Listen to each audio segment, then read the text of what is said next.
Donc maintenant, on en est à notre quatrième et dernière émission dans notre cycle consacré aux femmes. Donc on a tenu vraiment à parler de la femme, de son grand rôle, du rôle qu'elle avait à jouer dans le développement de la société, dans le développement des enfants, dans la santé, dans son rôle de protectrice, pardon, au sein de la société, de sa famille et de son entourage. Et on avait envie d'insister ce matin sur le rôle, comment dirais-je, éducatif.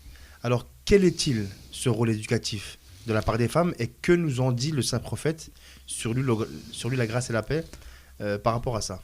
Oui, donc assalamu alaikum à tous nos auditeurs et auditrices. Très content de poursuivre avec vous cette dernière émission consacrée à la femme en islam. Donc pour répondre à ta première question par rapport au rôle éducatif de la femme, notamment le rôle d'éduquer les futures générations, le saint prophète, sur lui la grâce et la paix, par rapport aux responsabilités de la femme en tant que mère de famille, il nous dit: la femme est la gardienne de la maison, de son mari et de ses enfants. Elle en est responsable. Donc cela signifie que la femme, elle a ce rôle d'éducatrice des futures générations. Donc on voit quand même que ce n'est pas un rôle qui est mineur. Alors est-ce que dans son rôle d'éducatrice, est-ce que ça consiste simplement à s'occuper des enfants, leur donner à manger, les accompagner à l'école, les vêtir, ou est-ce que c'est beaucoup plus important et beaucoup plus large que ça?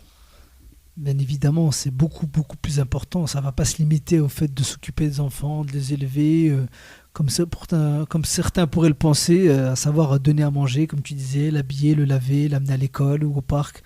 Mais l'éducation de la maman, c'est le fait de transmettre une certaine morale, des connaissances, pour faire en sorte que l'enfant, il est un grand homme, il devienne un grand homme ou une grande femme. Par exemple, on peut citer l'exemple... On ne citera jamais assez l'exemple de Fatima Zahra, sur elle l'appelle, la fille du prophète, qui passait ses nuits entières à adorer Dieu et à prier pour les croyants et les croyantes, sans prier pour elle-même. Et lorsque son fils, l'imam al-Hassan, sur la paix, alors qu'il était tout enfant, il lui avait demandé: pourquoi ne pries-tu pas pour toi-même? Elle lui a répondu: le prochain avant soi-même. On voit d'ailleurs en islam comment l'imam al-Hassan a été éduqué et comment sa mère lui a transmis de grandes qualités, ce qui a fait de lui un très grand homme. D'accord, donc alors on sait, hein, lorsqu'on est parent, on sait évidemment, hein, que c'est un rôle qui est extrêmement dur, hein, avec toutes les tâches quotidiennes qu'il y a à effectuer, le travail et toutes les contraintes de la vie, surtout de la vie moderne. On sait très bien que c'est quelque chose de très compliqué, mais c'est justement là la beauté de l'éducation, et en particulier celle de la mère. Alors est-ce qu'on peut avoir, j'ai envie de te demander, une meilleure éducation que celle qui nous vient de notre propre mère? L'islam, il considère que les bras de la mère sont la plus grande école où est formé l'enfant. Donc c'est auprès d'elle que les enfants sont même mieux formés qu'auprès des maîtres. Et c'est pour cela que les savants musulmans, ils estiment que le service rendu par la mère à la société, il est largement supérieur à celui rendu par l'enseignant. Et même par quiconque qui se prétendrait éduquer les enfants. D'accord. Alors, est-ce que dans une société comme celle que nous avons en France, est-ce que c'est quelque chose qui est...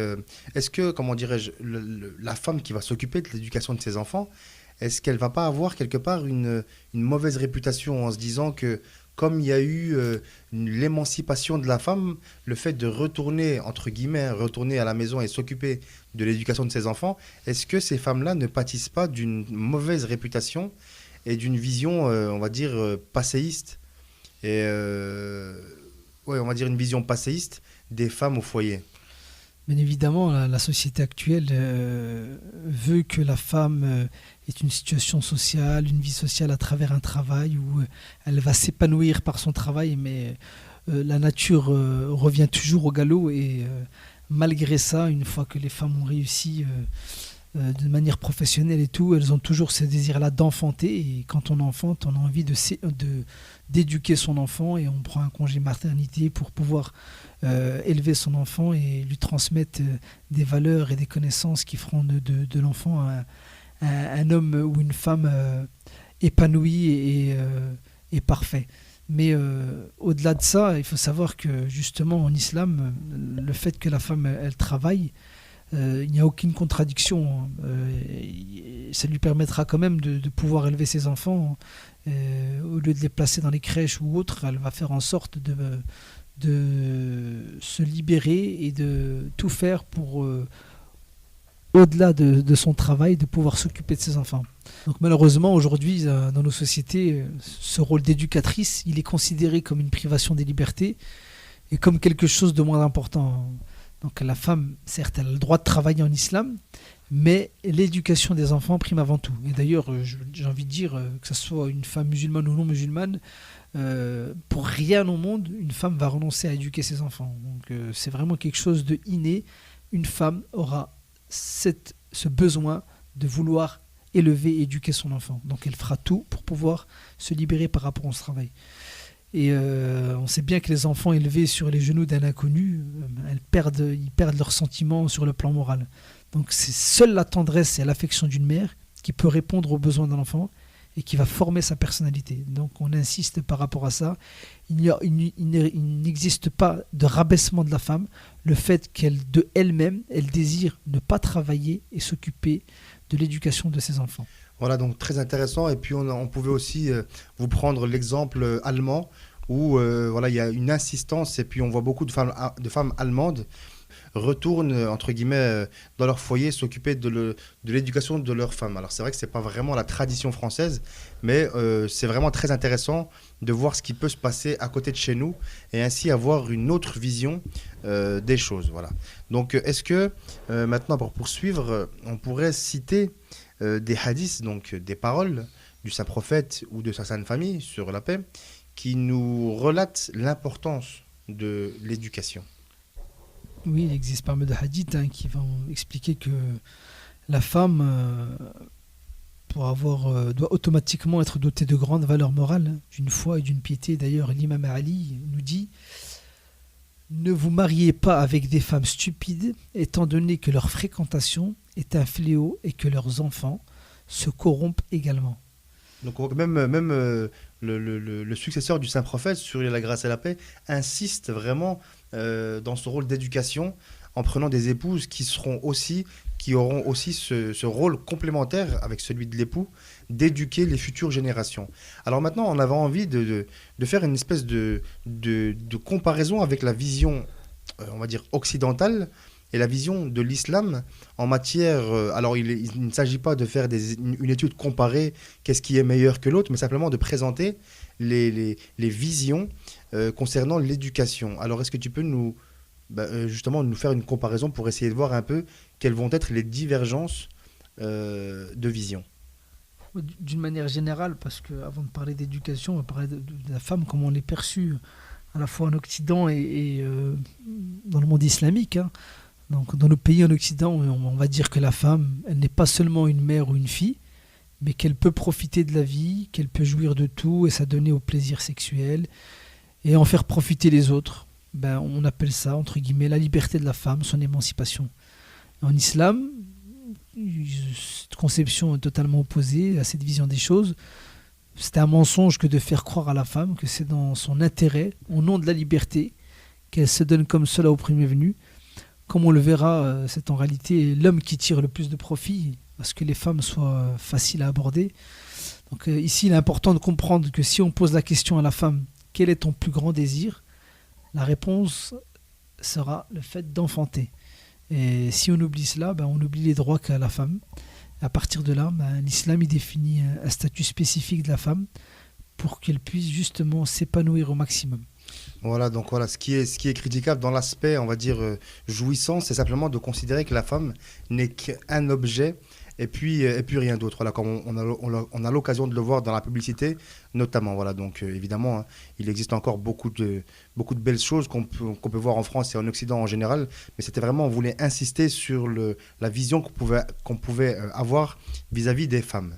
Donc maintenant, on voudrait insister sur, puisque le sujet sur la critique des femmes musulmanes, c'est quelque chose qui est récurrent, et on voudrait parler de l'aspect, entre guillemets, politique. Alors, est-ce que les femmes peuvent, selon la tradition et la religion musulmane, participer à des assemblées où elles sont élues, évidemment, hein, ou est-ce que c'est quelque chose qui est proscrit et seulement réservé aux hommes? Non, ça c'est des clichés, hein. La femme, on sait très très bien que maintenant ce discours-là ne tient plus avec la multiplication des communications, on a accès aux chaînes satellitaires où on peut voir justement comment vivent les musulmans dans leur propre pays. On sait très bien que les femmes participent à la vie sociale, elles occupent des postes clés dans la société et elles participent aux assemblées. L'islam en aucun cas n'interdit à la femme de participer à une assemblée. Juste une petite contrainte, c'est que dans la mesure où il ne résulte pas de désordre moral, voilà, c'est simplement ça, l'islam il veut contrôler, gérer, il veut absolument pas qu'il y ait de désordre moral, de corruption, et même dans certains cas, la présence de femmes, elle est rendue obligatoire, notamment lors du pèlerinage, qui est l'assemblée annuelle la plus importante pour un musulman. Donc la femme, elle peut aussi tout à fait participer à la prière du vendredi, qui représente le plus grand moment de la semaine, où les problèmes de la société sont évoqués. Le prophète, sur lui la grâce et la paix, lors de son pèlerinage d'adieu, voilà, et quand il a dicté ses dernières recommandations aux musulmans en ce qui concerne l'avenir politique et social de l'islam, la gouvernance, le fonctionnement de l'État islamique, et bien alors il s'est adressé à tous les musulmans, hommes ou femmes. Il a demandé de transmettre le message à tous ceux qui étaient absents, sans distinction de sexe. Donc, en plus de ça, le prophète, sur lui la grâce et la paix, en même temps qu'il recevait l'allégeance des hommes, mais il recevait celle des femmes. Ce qui prouve bien que la femme a sa place entière dans le fonctionnement et dans la vie sociale d'une société. En l'occurrence ici, une société islamique. D'accord, donc voilà, très important ce que tu viens de dire, hein.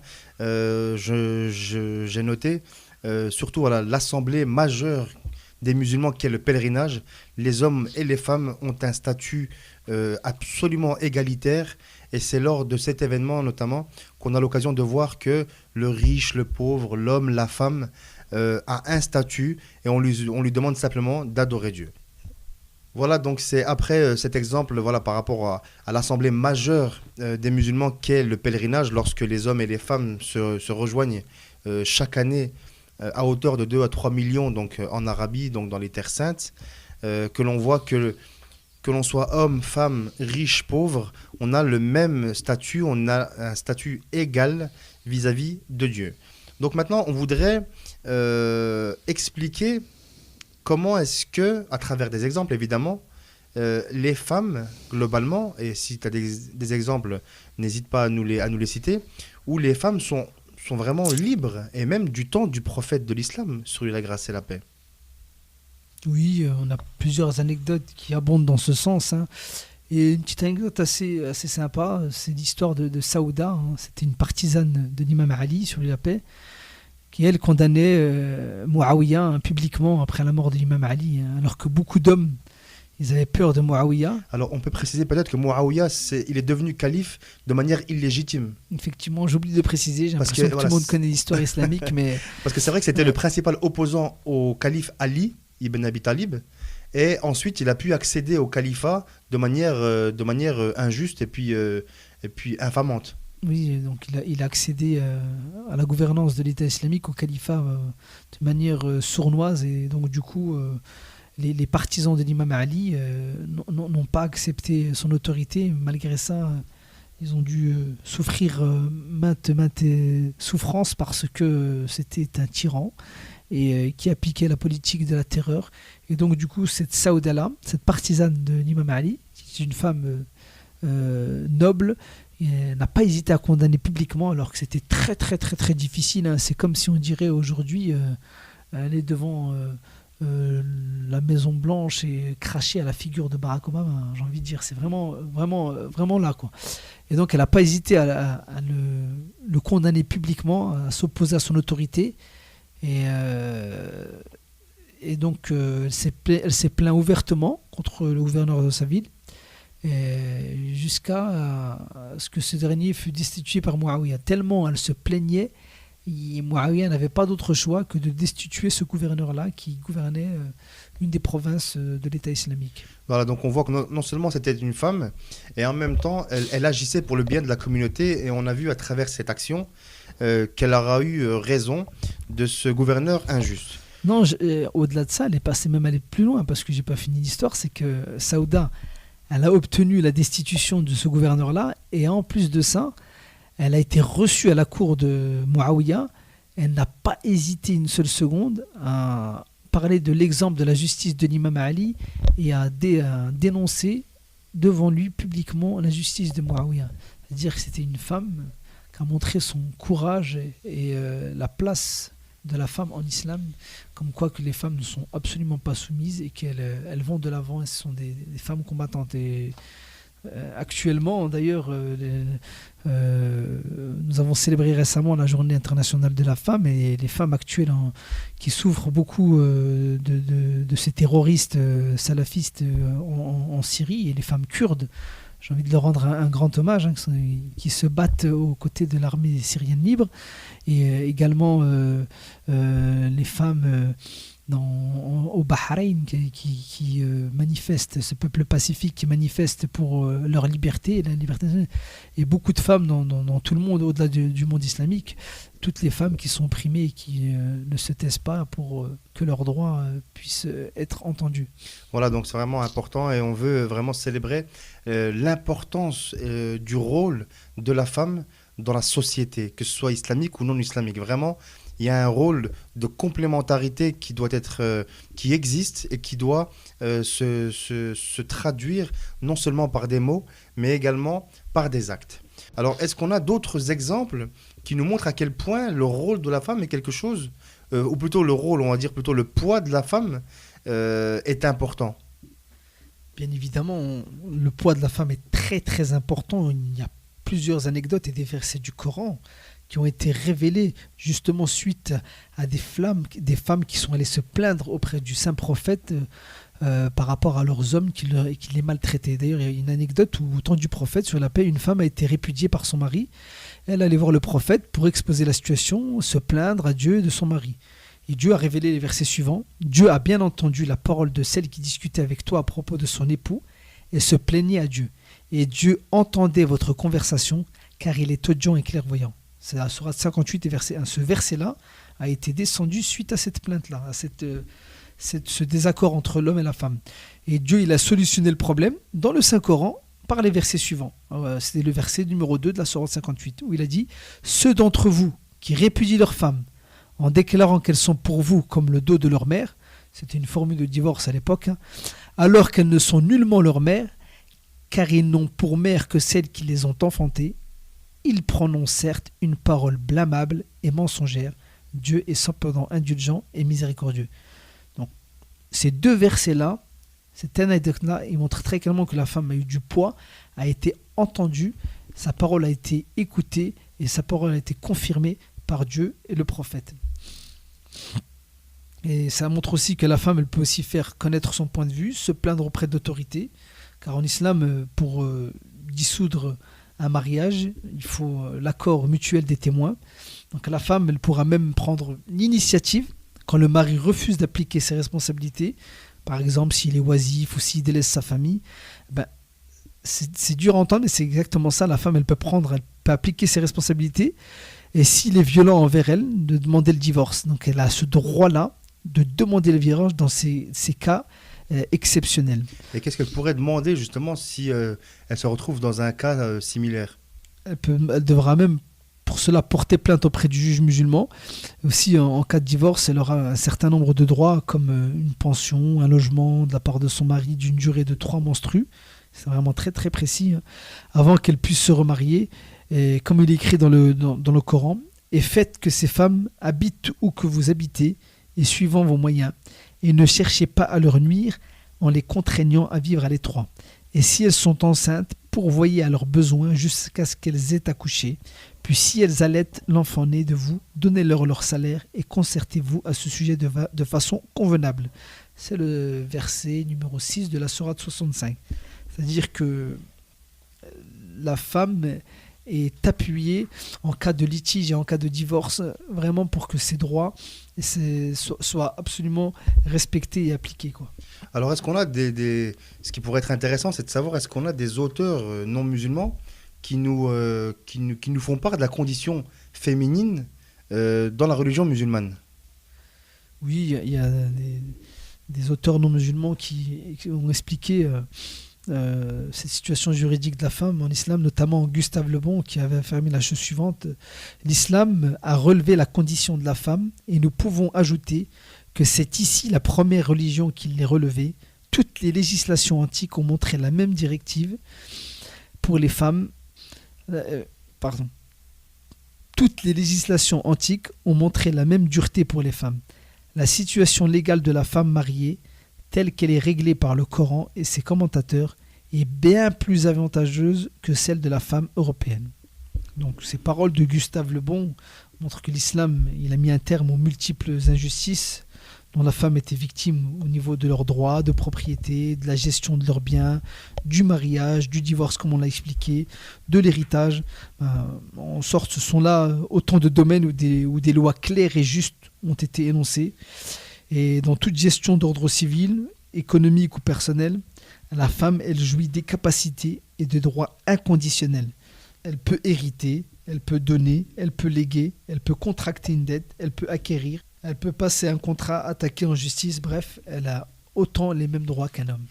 D'accord, alors on arrive maintenant à la fin de notre émission. Donc avant de passer à la troisième partie, est-ce que tu pourrais nous donner une brève conclusion, puisque là on arrive à la fin de notre thème sur les femmes. Donc après avoir passé 4 émissions, on voudrait conclure par rapport à ce thème important consacré aux femmes, vraiment, parce que il y a quelques semaines, on célébrait encore la journée de la femme, donc le 8 mars dernier, et on a vraiment insisté là-dessus pour parler de la condition de la femme, de l'importance de la femme, de la complémentarité selon le rythme musulman, mais peut-être nous faire une brève conclusion par rapport à cette émission du jour et puis à ce cycle d'émissions consacré aux femmes.